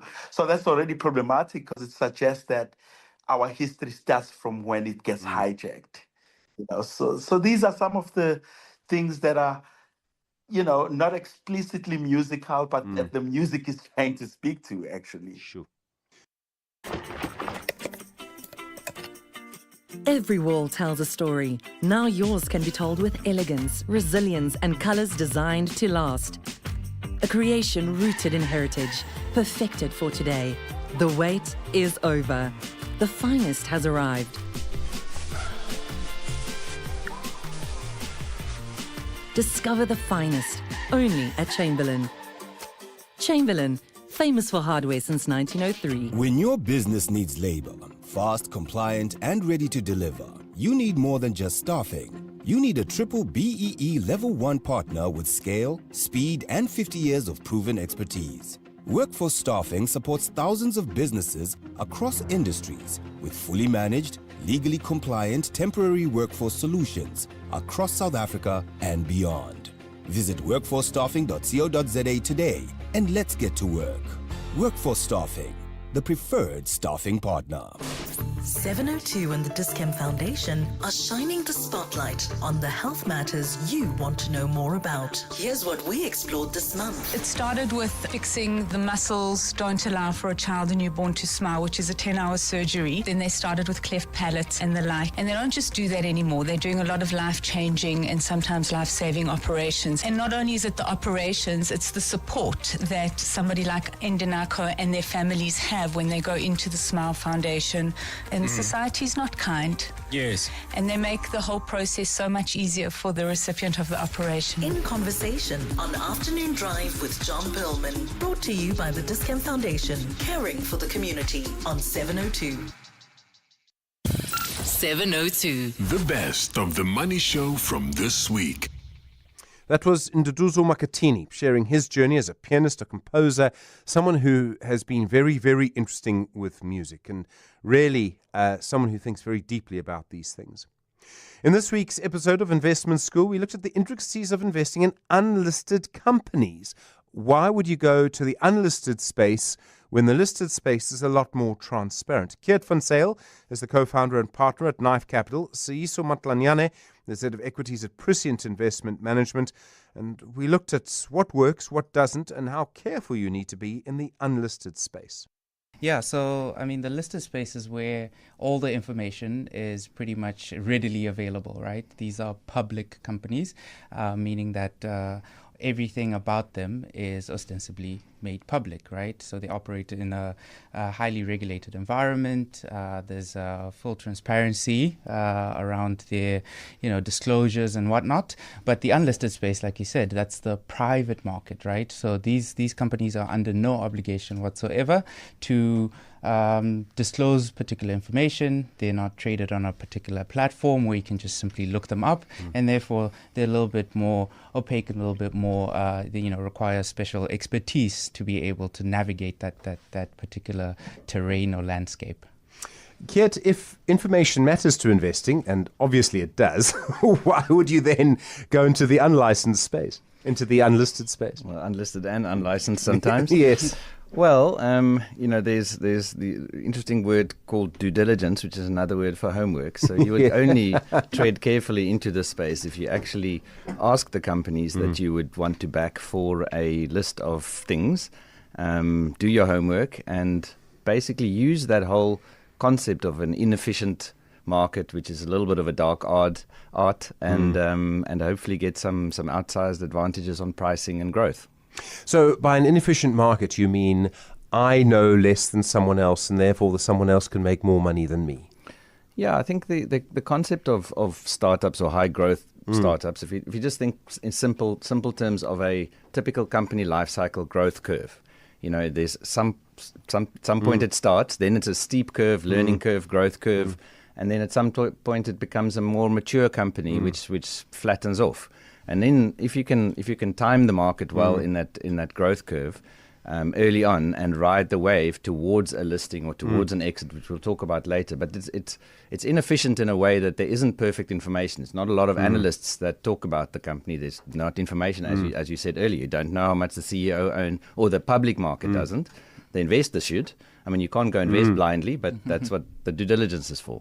Okay, so to put it to one story that we know, if you invested on the day that Capitec became a listed company on the JSE, you would be very rich now. But if you'd invested in Capitec, actually when it started before that, you'd be even richer now. Exactly. So if you had an in and you maybe knew the founders when they actually were, maybe they were never that desperate, but when they were at some point, private investors back them, and that's the point. The growth is much steeper there, and in that particular story, post listing, still lots of value today. So the growth continues, but that's exactly a tangible story to hang your hat on. So Ziso, that's a happy ending story, right?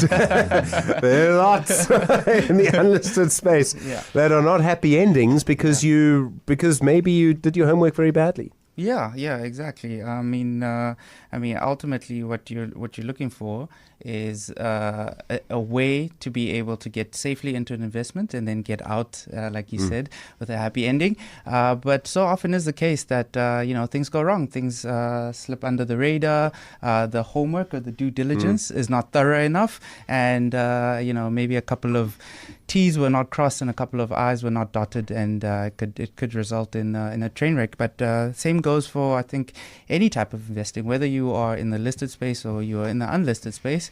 I think the key distinction is that in the listed space, there's a bit more scrutiny, there's a bit more eyes looking at it, that therefore gives you a bit of a guardrail, a bit of a safety net. You can also see what other people are doing, whether they're dumping the stock or buying it. You can to some extent. I mean, so the price is the reflection of the direction of, whether people are buying or selling the stock. But ultimately, the transparency in the listed space is an attraction, and the accessibility in the listed space is the attraction. But it also comes with its own drawbacks, and some of those are nastier than others. So there's quite a bit of volatility. Could be sentiment-driven volatility, because basically anything that happens sort of hits the public and is immediately reflected in the perception of that particular company via the share price. Kiet, that issue of volatility, if you're in the unlisted space, you probably need to have a bit of an appetite for it. This is not something where you just invest and forget about it like you can with an index tracker or something. You have to actually be quite an active investor. Yeah, and diversification also counts. So I would, as a definitely keen venture capitalist and backing South African startups particularly all the way, I would be the first one to say that your alternative asset portfolio needs to be part of a balanced portfolio. Yeah. So don't only invest there. And then when one invests in an unlisted space or an alternative asset class, it itself should be diversified. You can't just back one company and hope for the best, because then you're bargaining a lot on luck. But it is illiquid, so you need to be along for a long journey, because it's not as if you can wake up maybe 3 years later and say, well, I actually want to now sell my shares in this company. You can, there's a process and stuff, but selling shares in an unlisted company is not the same as phoning your broker or going to easy equities and just sell. So it's a longer term view. It's much more illiquid, but in that lies also some advantages. And you need to be as active as one can be. Not everyone is a venture capitalist, but in our case, for instance, we would want a seat on the board. There's some minority protections. There's some influence that we can have, information rights. And generally, you will invest where you can actually have an advantage of connecting some dots into a value chain that you already know. So in our case, it's specifically innovation or technology-driven businesses, and with proven traction that we help scale, mainly internationally. But some others as education technology funds or health tech funds, or something that's in a vertical where there's already a portfolio of companies, already a knowledge base, and channels that one can plug it into, and that's sort of the holy grail, Should you also be careful of how much you invest in unlisted shares? You don't want to put all of your eggs in that particular basket. No, I think in a typical balanced portfolio, it should be around 5 to 10% of your assets. But if you are a bit more have an appetite for risk, or it could be up to 20% or so. But even the Silicon Valley venture capitalists, when they start making their money on carried interest, and that they would use their personal wealth, but only put 15-20% behind these type of assets. So that's kind of the metric. I don't think it should be 0, but if you're conservative, probably should be 5%. So I'm trying to think of it now from the company's point of view. Right. So there are advantages to being listed. I realize there are costs, and listing comes with costs, and we know that. And we saw that with Volterra Platinum, for example. There were costs. Yes. But what is the advantage to being listed? Everybody knows how much the CEO earns. Yes. But what is the advantage then to being unlisted? I mean, for the companies, they have to make a decision about what to do. Yeah. So, I mean, ultimately, all companies go to the markets to try and raise capital, whether it's for expansion, whatever you. The decision, or one of the big aspects in the decision to whether go listed or unlisted, will obviously be around the regulatory environment that you're then walking yourself into. So if you are a company and you happen to be big enough that you can be listed, we find that the reporting requirements and basically the regulations around the listed space can be quite strenuous and can be quite onerous on the companies, and therefore they might just prefer not to operate within the unlisted space, where they can maintain a certain amount of control around their affairs. And I think that that leads nicely into the control aspect as well, because if you are in a public space, you've got all sorts of shareholders, multiple shareholders in instances, whereas in your private space, then you can sort of if you're lucky enough, handpick and have a select group of people that you work closely with as owners of this company. There comes a point, I suppose, for a lot of companies when you get, size matters, right? When you think of the bigger companies, you're thinking of often listed companies. Yes. Not always, but often. Yeah, no, 100%. So for the most part, the bigger a company gets, the more likely it is that it will eventually become listed and operate within that listed space. And also some of the regulatory burdens and the reporting requirements, etc. Once you're bigger, you can sort of absorb that. They're not such a big part of your fixed costs, etc. You have the human capital, and you can actually absorb them. Whereas a smaller company or like a startup, venture company, that could actually be quite onerous, especially on there. Spar brings you super savings. Get 1 litre 6-pack Spar Long Life full cream, low fat or fat-free milk, excluding lactose-free, for $89.99 with Spar Rewards, or 900 gram original Bacomo Wheat Bix for $49.99. Save 15 Rand with Spar Rewards. Plus, you could win your share of 6 million Rand in instant cash. Prices valid until 7 September 2025 while stocks last. T's and C's apply. Did you know there's over 530 in-store Dis-Chem clinics nationwide? That's right. Our in-store health clinics are available all over the country with a wide range of clinic services. From blood pressure monitoring to male and female health screenings, baby developmental and growth checks, and more. Our in-store nurses are available to provide you with expert advice for all your health needs. Book an appointment today, in-store, online, via the Dis-Chem app or clinic call center. Only at Dis-Chem. Better health starts here. The 12th edition of the DSTV Delicious International Food and Music Festival, powered by Lotto Star, is here. Experience unbeatable vibes this Heritage Weekend at the Kyalami Grand Prix Circuit on the 20th and 21st of September. On Saturday the 20th, catch Don Toliver, Questa, Nkabi Zezwe, and more. Then on Sunday the 21st, don't miss the iconic Lauryn Hill on her 25th anniversary tour with special guests Wyclef Jean, YG Marley and Zion Marley, with Lyra, Mandisi Giantis and Zoe Modiche also performing on the Sunday. Tickets at Ticketmaster. The DSTV Delicious International Food and Music Festival, powered by Lotto Star and proudly supported by 702. 702. You are listening to The Money Show's best bits. That was Keert van Sail from Knife Capital and Siyiso Matlanyane from Prescient Investment Manager, breaking down the potentials and pitfalls of investing in unlisted companies. Your shapeshifter this week, Tim Akanusi, the co-founder, CEO of Mortgage Market, his incredible journey from corporate executive to entrepreneur and really reshaping the home loan experience. I asked him plenty of questions too about the fintech space and innovation. Yeah, Stephen, I found myself in an industry that I fell in love with. The idea of making home ownership a possibility for many South Africans. And I just felt that the industry was not as transparent enough. It wasn't as accessible enough for the average South African. And so it wasn't an easy decision to leave the trappings of a corporate career to pursue this venture. But I knew that if I didn't do it, I would someday be sitting in my chair, regretting that I didn't make my mark when I saw the opportunity. And so being able to launch a marketplace platform that effectively enabled many South Africans today to be able to get access to the best home loan deals, and to do that with a great deal of convenience, transparency, and also to get rewarded in the form of a cashback amount just for self-serving was that was really the mission. And today we sit here 5 years later. We celebrated our 5th birthday, and I'm really glad that I took that decision to take a leap of faith.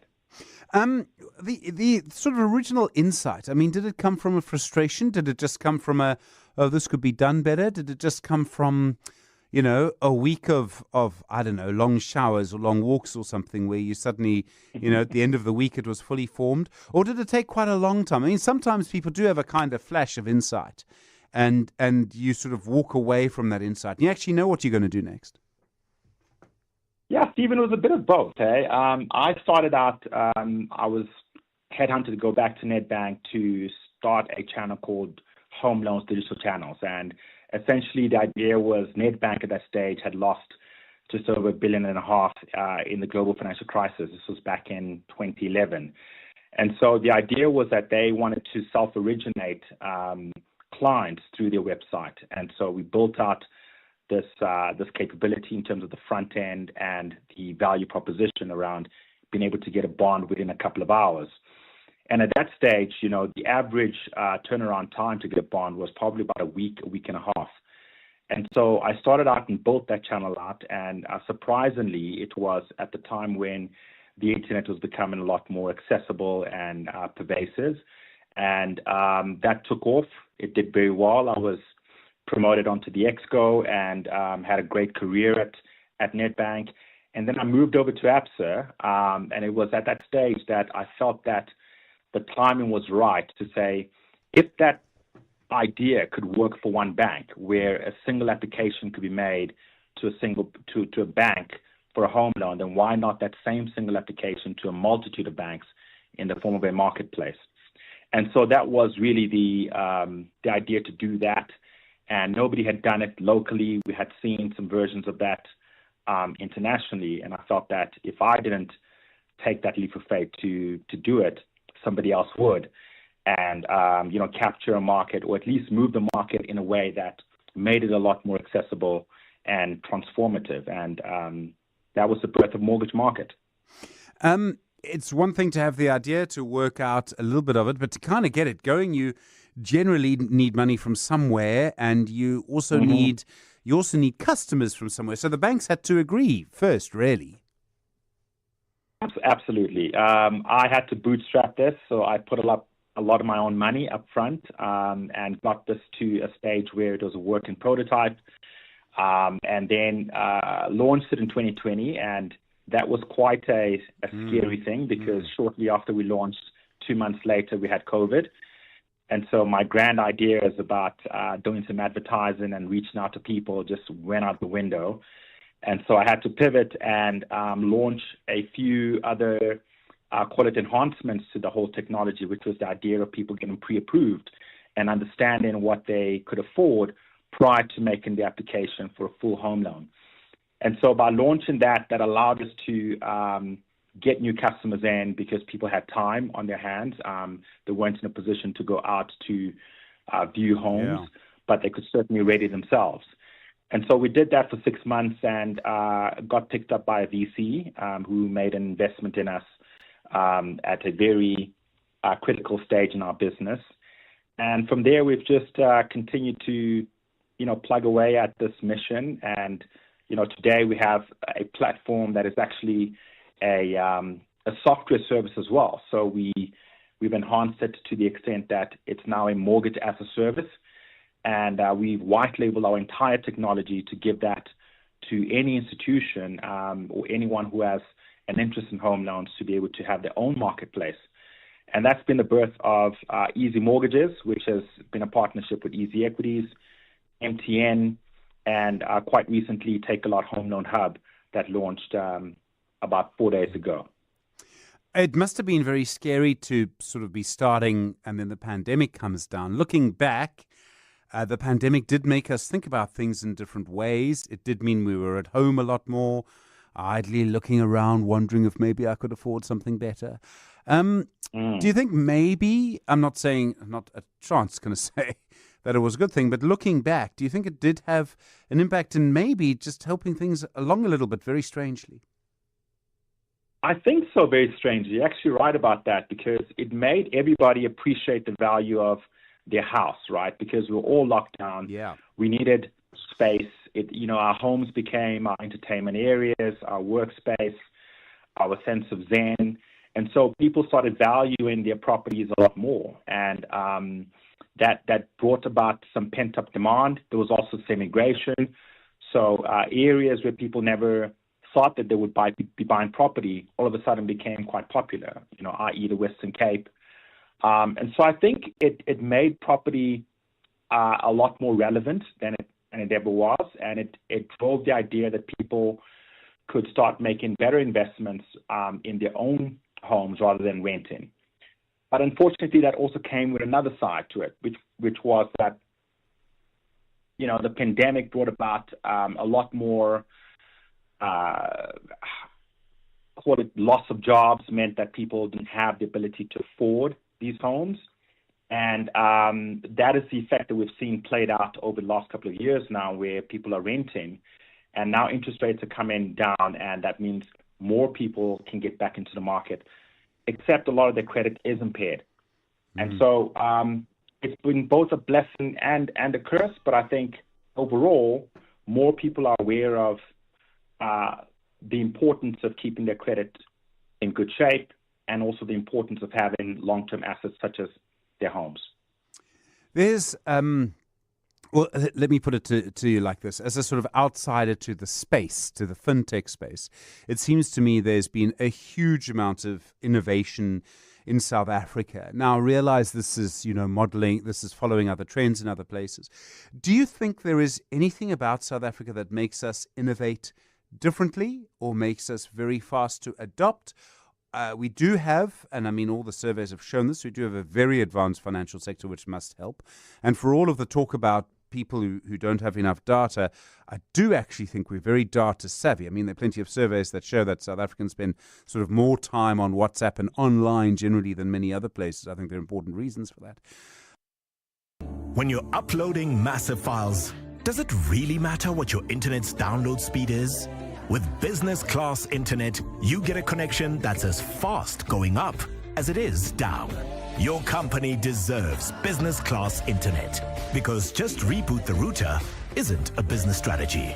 Find reliability at vodacombusiness.co.za. Together, let's build the extraordinary. Further together. Vodacom Business. Let's talk tills.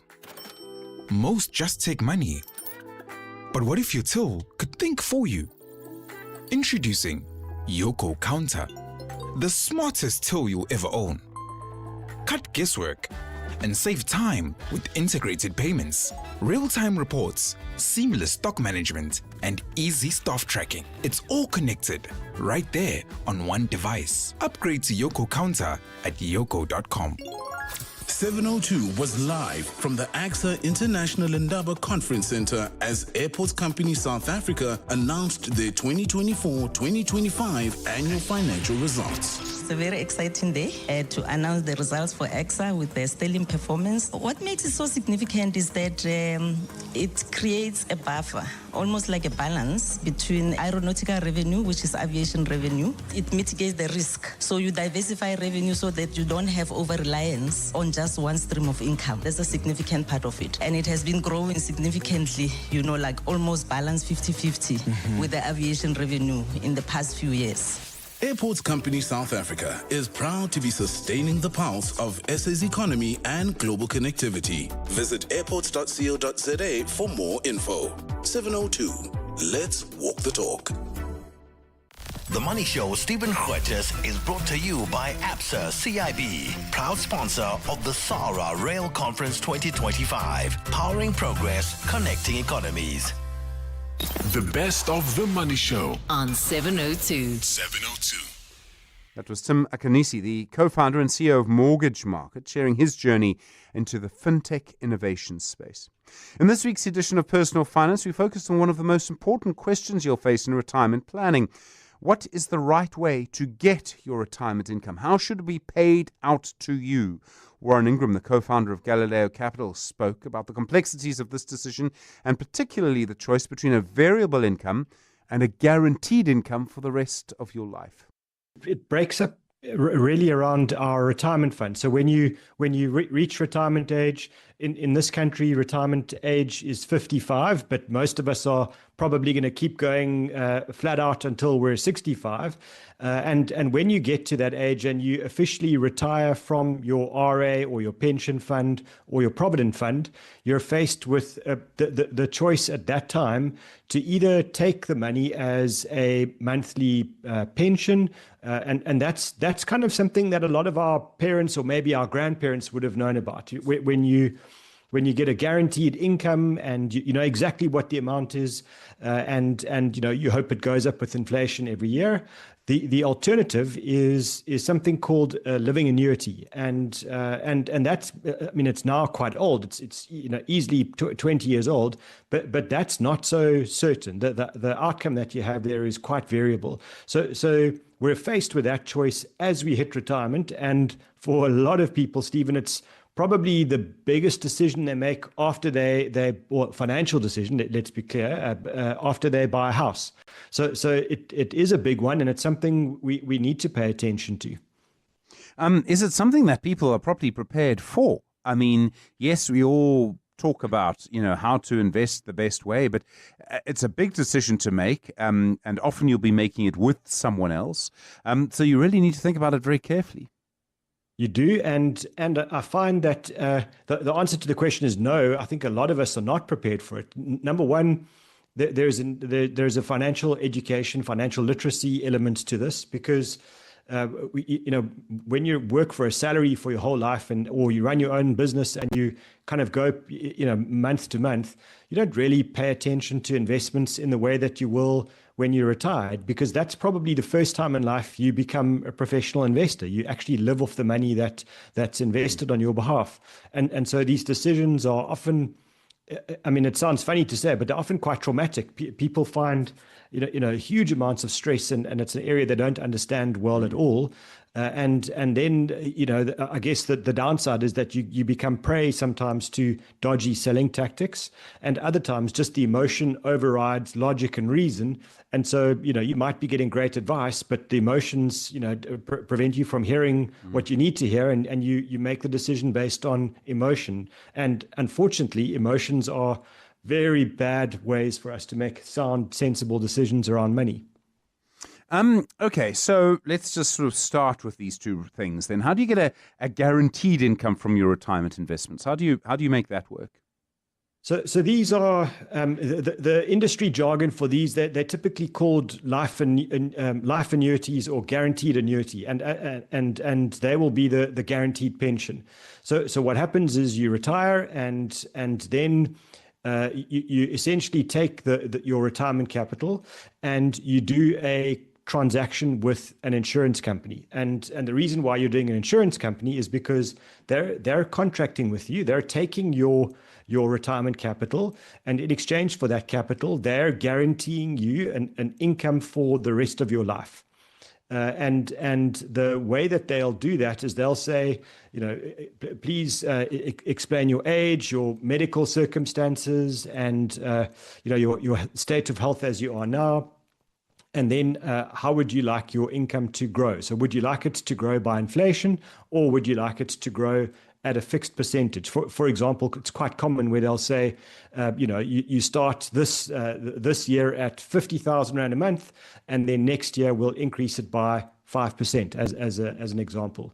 And then the other thing that they'll add to that is if you are married, then your spouse might be entitled to a portion of that. It's usually about 75% of that pension amount if you die. So on the surface, it's quite a nice product, because if you don't understand investments, you don't really want to pay attention to markets and politicians and the like, you might go for this. And a lot of people would be tempted. The thing to understand here is you've paid all that capital to the life assurance company, and on the death of you and your spouse, that's it. There is no money. There is no inheritance for your children. So it's the one very big consideration when you make the call to choose this guaranteed or life annuity. Okay, so on one extreme, you could live for, I don't know, 30 or 40 years and still get paid out at the end of it. On the other extreme, you could both pass away tomorrow in a car accident, and basically, I hate to put it like this, the company that you bought it from wins the bet. Yeah, I mean, often they're a little bit kinder to us, Stephen. They might give you kind of a guaranteed time. For example, they might say, well, if you do die in the first 5 years, we'll pay out a portion of the capital to your beneficiaries. But let's say you die in year 6 or year 7, then all of that money goes to the insurance company. And I mean, I think the important thing to note here is, if you're making this decision, it's you on your own. On the other side of the equation is a very large company that employs lots of, medical specialists, actuaries, and the like. And so when they give you an indication of how much income they're happy to pay out, they're doing a calculation to say, let's say we expect you to live until age 84. If you die at age 80, then as the insurance company, they win. And if you die at the age of 99, then you win. And well, you don't win because you're dead, but financially you're better off than if you had died on the day that they expected at age 84. I presume it also means that if something happens and you need a little bit more money now, there's no way that you can get it. If you have a medical emergency or something, you have to make other provision for it because you won't be able to get it. Exactly right. So your capital is gone. That money is paid. It's basically almost just one very big insurance premium. There is a contract, and what you get paid on a monthly basis is it. There is no negotiation. There's no going back or undoing it or the like. You've done this. Once you start that process, it runs for the rest of your life in the most literal sense. Okay, and then we don't know what's going to happen, but what happens if inflation suddenly goes to 20%? I mean, you would have to make sure that's priced in quite carefully. You're hitting the other very sore point on something like this, because there was a time in South Africa where inflation would go right up to sort of 15%. And if you were, if you'd selected an option where you said, I'm happy to start with a little bit of a higher monthly guaranteed pension and very happy just to take 5% escalation, you would be in real trouble that if inflation runs at a level of 10 or 11 or 15% a year for a period of time, because it's going to erode the buying power of your pension very, very quickly. And again, that's a contract now. There's no redoing it. So, I mean, I think that you're hitting the one thing that I would say to people always is, if you're going to choose something like this, and it's not bad all the time. There are circumstances where these are very good for people, but you cannot choose one that just gives you a fixed percentage growth on your income every year. You can't just say, give me 5%. You have to take the one that says, I want that my income linked to inflation. And the reason why you might be tempted to take the fixed escalation at, let's say, 5% a year is that they might say your starting pension, if you want to take an inflation increase, is going to be 50,000 Rand a month. But if you want the fixed escalation of 5% a year, we'll start you out at 55,000 Rand a month. So it's a little bit tempting to take the higher income on day one, because we don't understand buying power and we don't understand the impact of cost of living on our money over a decade or two. Okay, let's talk now about the other sort of main product, which is a variable income. How does that work? So these are called living annuities, and they generally came into existence round about the time that just after unit trusts were developed. And the idea here is that you have your capital, you invest that in a product that will give you an income on a monthly basis, but there is no guarantee here. So you take your money, you invest it in a living annuity. And if you start that, let's say on the 1st of September every year, what will happen is, if you do it in 2025 on the 1st of September, you're going to have the option to elect an income, and it will be at the lowest end. You can say, pay me out 2.5% of the value of my investment on a monthly basis. So you're going to have 2.5% over the whole year, but they divide that by 12 and they give you a monthly income. You can go right up to a level of 17.5% of the value of your investment. And again, that will be divided by 12 and paid to you on a monthly basis. the trick here is you can't change that income percentage from month to month. So if you started on the 1st of September, the next time you can change your income will be on the 1st of September in the following year. I think it's obvious, but I just want to make the point. You can't expect that if you start with, let's say, R1 million in your retirement fund, and you're drawing 17.5%, you must know that that's not going to last very long. I think it probably lasts you 5 or 6 years, and you will have eroded all the capital that you've got in that investment. So that's the real trick with something like this, is people are tempted to start very young. Let's say they retire at 55 and they start with a very high level of income, not really thinking through that, they're actually doing themselves a huge disservice later in life. What happens then if you die and you've still got money left over?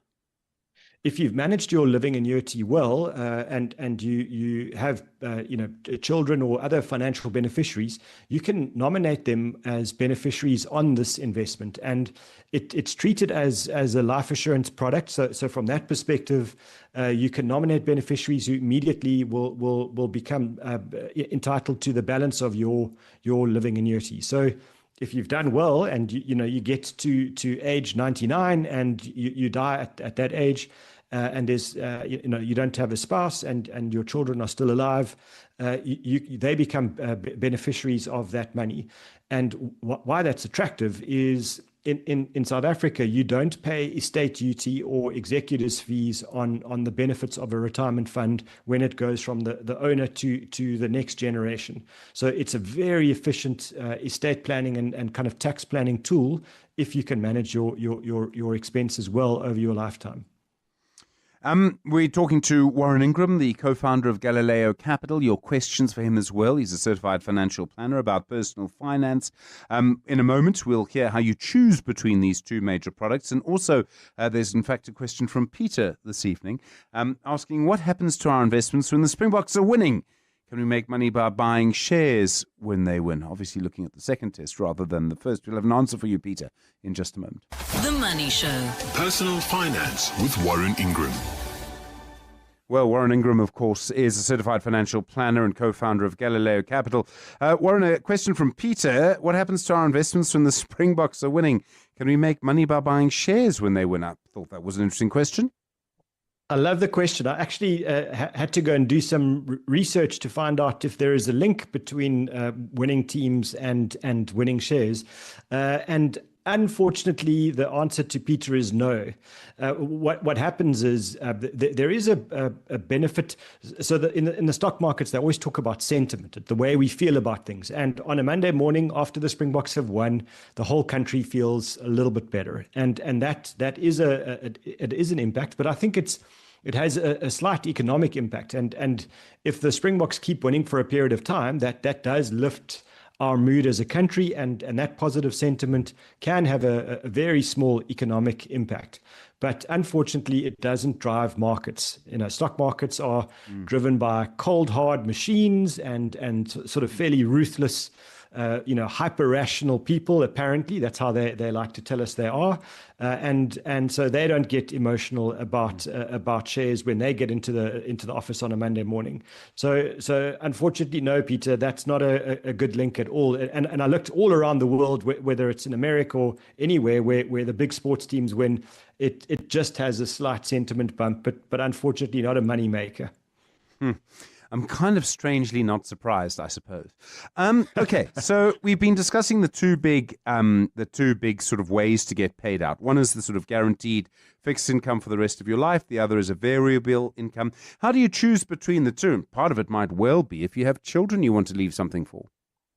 Yeah, I think you're touching on, for me, probably maybe the biggest distinguishing point is if you've worked hard your whole life and you want to leave something behind to your kids, a living annuity is a heck of an inheritance to pass along because it saves you so much in tax. We pay away anywhere kind of between 18 to 25% of our capital in taxes when we die, and sometimes double that if there are capital gains and estate duty. So I don't I think I always want people to try and get the most tax efficient options on their investments, and for me it's one that we should think very carefully about.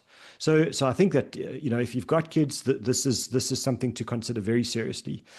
The other side of this is if you're reaching retirement and you're horribly underfunded. In other words, you have no way of having enough money when you are going to retire. You might want to look at a guaranteed income. And the reason for that is it is likely that they'll pay you a bit more at the start of your retirement than you would draw from your living annuity. I mentioned that you shouldn't start at 17.5%, and in reality, if you retire at age 55, you probably should only draw 2.5% from your. The Money Show with Stephen Grootes is brought to you by ABSA CIB, proud sponsor of the SARA Rail Conference 2025, powering progress, connecting economies.